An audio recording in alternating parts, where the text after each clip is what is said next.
My name is Maggie Johnson, and I lost my younger brother Joey to suicide 9 years ago. He was 29 years old. Before he died, I would never have put the word suicide and his name in the same sentence, ever. I hate that his story ended the way it did, with an impulsive, permanent choice he made at his lowest low. Anyone who's ever experienced symptoms of depression or anxiety knows that things can get pretty bad, but I think he sensed the stigma that exists with these conditions and as a result felt like he had to face it all alone. The truth is that even though one very bad day created his ending, Joey lived a very good life and left a beautiful legacy. I'm the oldest of 3, but I never really knew life without my middle brother. He was already a 6-week-old newborn when I celebrated my first birthday. Being so close in age, we shared more history than most siblings do. We had so many shared memories that gave me roots and a sense of validation. When we were together, he brought so much good energy. I got to see him become a fun-loving uncle to my 2 children for a few short years, and he was really good in that role. But a part of me died when he passed away, and I will forever grieve the loss of that shared future as adult siblings and as friends. We were blindsided on a gorgeous Friday afternoon in May 2012. My mom called me to say that she'd heard from Joey's employer that he had not reported to work that day. This was very out of character for him. He wasn't answering my mom's calls or texts either, and that was also very out of character. At first, I felt like it was a big misunderstanding. Maybe he was sick and had gone back to sleep. Maybe he didn't hear his phone. But later in the day, he did answer one of my mom's calls, and he did not sound so well. At that point, I tried calling him too, and he didn't answer. That was when I first got the notion that he might, maybe, have done something drastic. I knew Joey had been experiencing depression and anxiety, and I knew he was turning to alcohol quite a bit to numb his pain. I thought at worst this incident would lead to hospitalization to detox and stabilize. Later that afternoon, I was processing what had unfolded so far and trying to think of where he could be, how we could reach him to get him the help he needed. I remember exactly where I was and what song was on the radio when the thought really gelled in my head that he really truly might have hurt himself. Several hours would pass between that moment and the moment we were officially notified. And the events that played out in slow motion in real life are just a really messy blur in my memory now.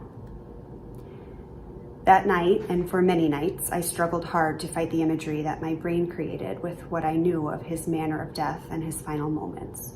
I would force myself to visualize a more peaceful replacement image, such as a 3-year-old Joey wearing a green Crayola crayon Halloween costume.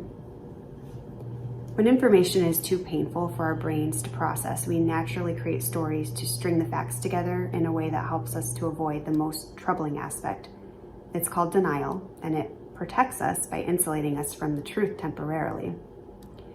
For the first couple of days, I bought into the notion that his suicide was a total fluke. Joey only had access to a pellet gun. I don't know anything about guns, but I was told this type of gun could cause injury, probably not death.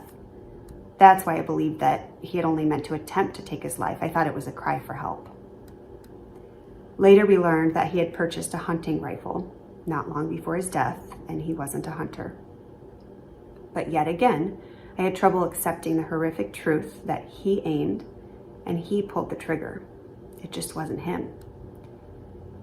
It was beyond my wildest nightmares that Joey, my fun-loving, generous, creative, thoughtful, hilarious, non-violent, incredible, irreplaceable brother could be in so much pain and agony that he would resort to this. I longed for any other explanation, and so for the first year or so, I did a lot of analyzing. I was trying so hard to reconcile things that made 0 sense to me and would never make sense to anyone, really. I spent a lot of energy looking for a magical aha moment, a truth bomb that would just make it all make sense.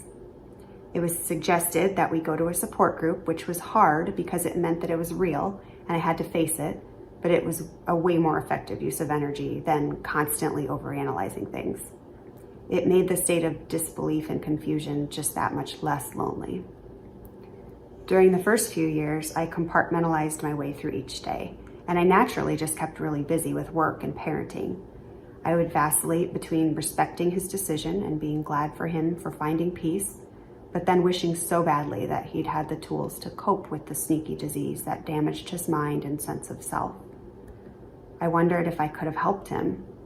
I felt guilty that I had all I wanted in life and he didn't.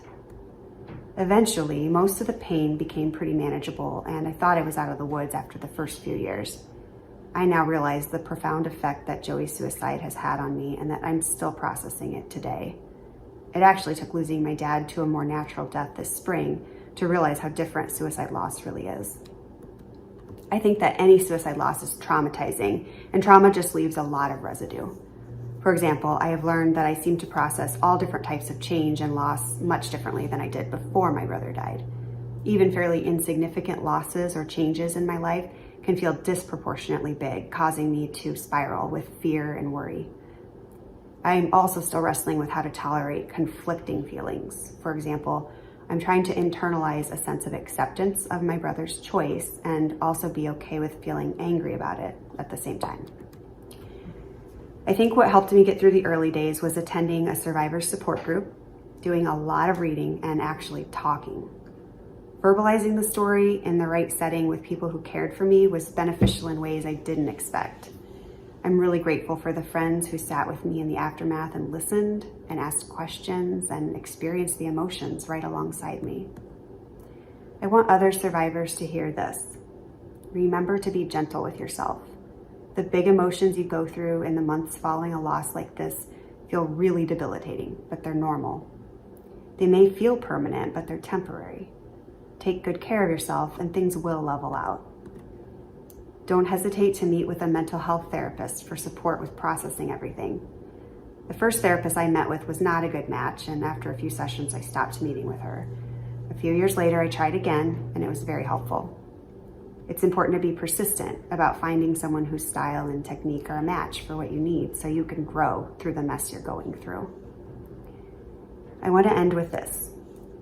Suicide is more than a manner of death. It's the result of a powerful disease left untreated, undertreated, or even resistant to treatment. As Father Ron Rolheiser stated in his 2002 article, suicide is an illness, and as with any sickness, we can love someone and still not be able to save that person from death. Thank you for listening.